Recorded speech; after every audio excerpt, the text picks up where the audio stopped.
नमस्कार, रुपाली कांबडी ब्लॉग्समध्ये स्वागत आहे। आज आपण शंकरपाळ बनवत आहे। त्यासाठी 1 वाटी मैदा घेतलेला आहे। त्याच वाटीनी अर्धा वाटी साखर घेतलेली आहे, अर्धा वाटी दूध आणि आपण तूप लागणार त्याप्रमाणे तुपाचे प्रमाण घेऊया। साखर मी मिक्सरमध्ये फिरवून घेत आहे। आपल्याला अख्खा साखर नाही घ्यायचा आहे, आपल्याला पिठी साखर घ्यायची आहे।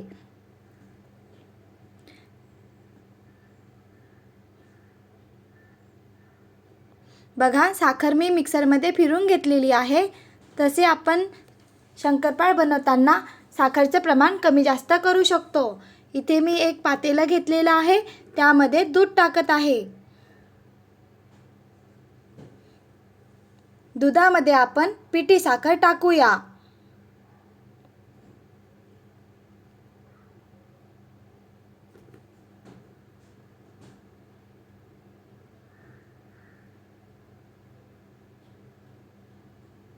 तुम्हाला क्रिस्पी पाहिजे असेल तर तुपाचं प्रमाण कमी जास्त करू शकता। इथे मी 3.5 चम्मच तूप घेतलेला आहे।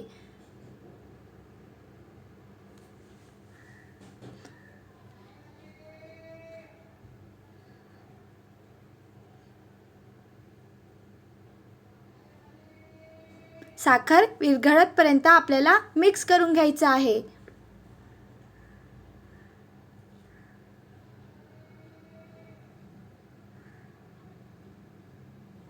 खूप जास्त गरम नाही करायचं आहे आपल्याला। साखर विरघळली की आपण बाजूला काढून घेऊया।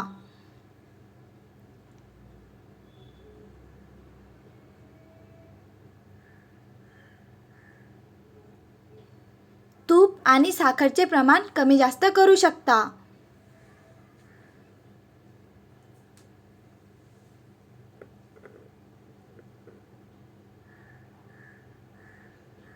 एका पसरट भांड्यामध्ये तूप, साखर, दूध मिश्रण करून घेतले होते ते काढून घेऊया। थंड झाले की लगेच आपण त्यामध्ये मैदा टाकायचा। थोडा थोडा मैदा टाकायचा।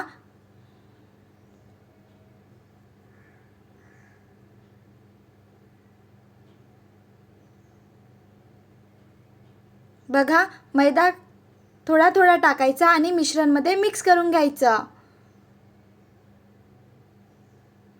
गिलसर झालेला आहे। आता मी यामध्ये पुन्हा मैदा टाकत आहे।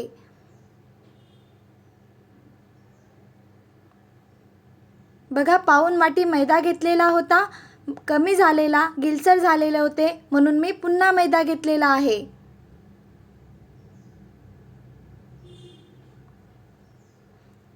तुम्हाला क्रिस्पी पाहिजे असेल साखर आणि तुपाचं प्रमाण वाढवू शकता आणि साखर पण गोड पाहिजे असेल तर साखरचं पण प्रमाण वाढवू शकता।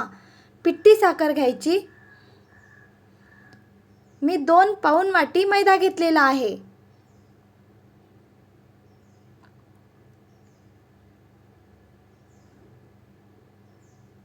आणि पीठ गिलसर नाही ठेवायचं।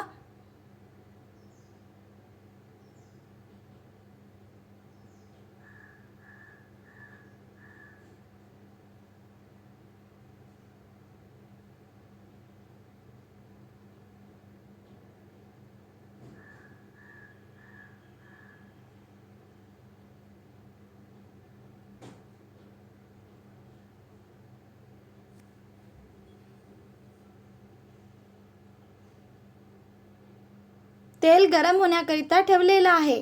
तेल मीडियम गॅसवरच गरम होऊ द्यायचं। खूप मोठा गॅसवर गरम नाही होऊ द्यायचं तेल। वाटीप्रमाणे सगळं साहित्य सांगायचं तर 8 कप मैदा घ्यायचा, 1.25 कप साखर घ्यायची, पिठी साखर घ्यायची, 1 कप दूध आणि 1 कप 2 चम्मच तूप। 1 कप त्यावर 2 चम्मच तूप घ्यायचं।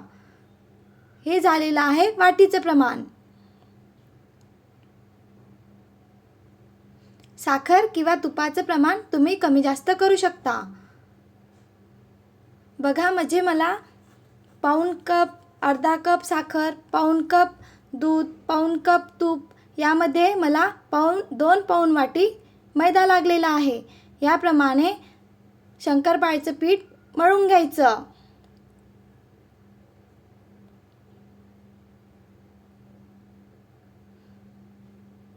एकदा तळून बघायचं, नंतरच आपण यामध्ये साखर आणि तुपाचं प्रमाण कमी जास्त करू शकतो.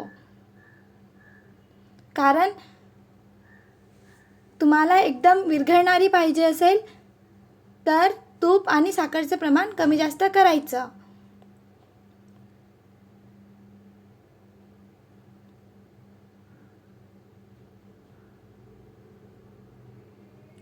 तेल खूप जास्त गरम नाही होऊ द्यायचं, मीडियम गॅसवरच गरम होऊ द्यायचं.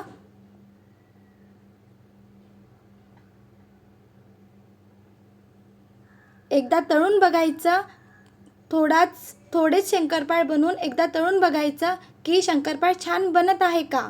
नंतरच आपण जास्त बनवण्याकरिता घ्यायचं.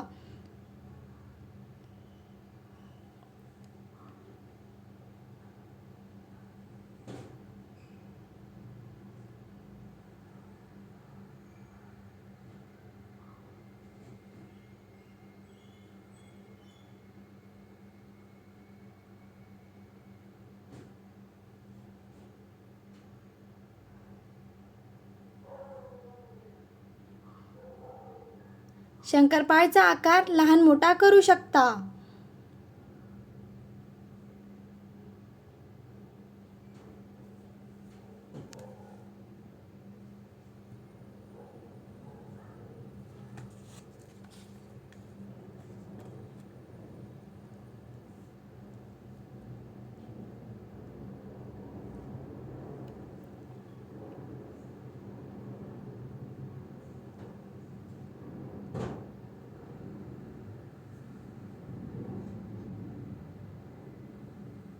छान असे शंकरपाळ पाडून घेतलेले आहे. आता आपण तेल मीडियम गॅसवर गरम झालं का बघूया. बघा, छान असे बबल्स निघत आहे. समजायचं तेल थोडंच गरम झालेलं आहे. छान असा शंकरपाळ एक तळून घेतलेला आहे. म्हणून थोडे थोडे शंकरपाळ करून तळून घ्यायचं. मीडियम गॅसवरच तळायचं. कमी तेल गरम असेल त्यामध्ये शंकरपाळ तळायचा नाही.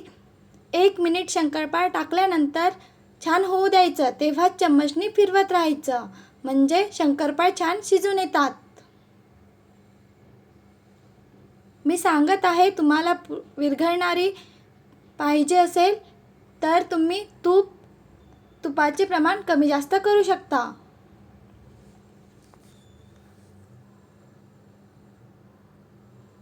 मीडियम गॅसवरच शंकरपाळ तळायचे.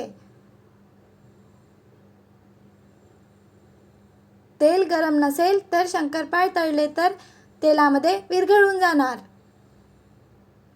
छान असे मी शंकरपाळ तळून घेतलेले आहे.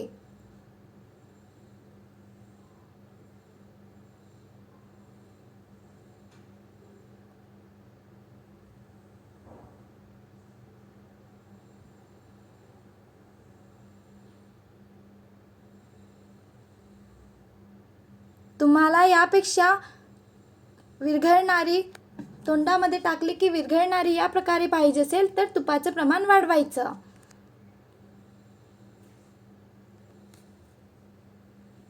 छान असे मी शंकरपाळ तळून घेतलेले आहे. एकदा तळून बघायचं, नंतर आपण तुपाचे प्रमाण कमी जास्त करू शकतो.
छान असे शंकरपाळ मी तळून घेत आहे. शंकरपाळ टाकल्यानंतर चम्मच लावायचा नाही. 1 मिनिट नंतर चम्मचने फिरवत राहायचं. पूर्ण शंकरपाळ छान शिजून येणार.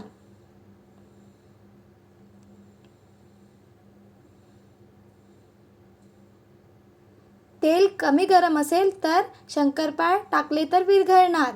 तेल मिडियम गॅसवर गरम होऊ द्यायचं.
छान असा ब्राऊन कलर येतपर्यंत शंकरपाळ तळून घ्यायची.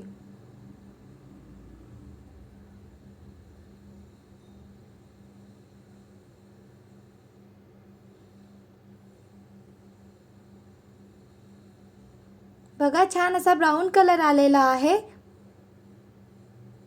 आपण शंकरपाळ काढल्यानंतर पण त्याला डार्क कलर येतं.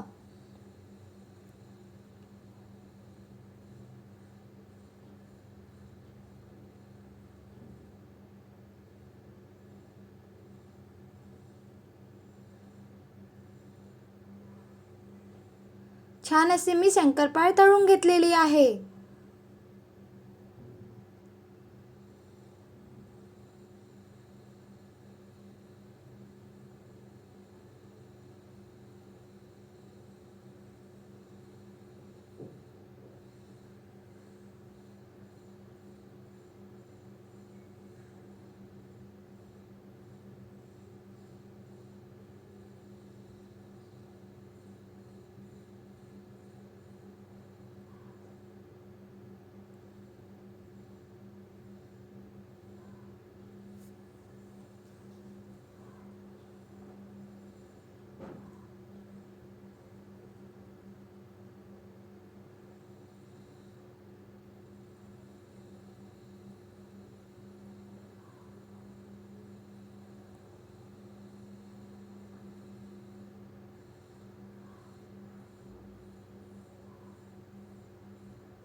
तुम्ही पण बनवून बघा.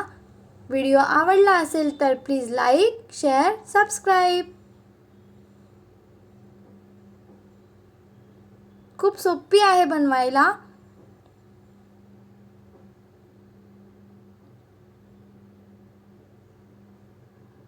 Bye bye.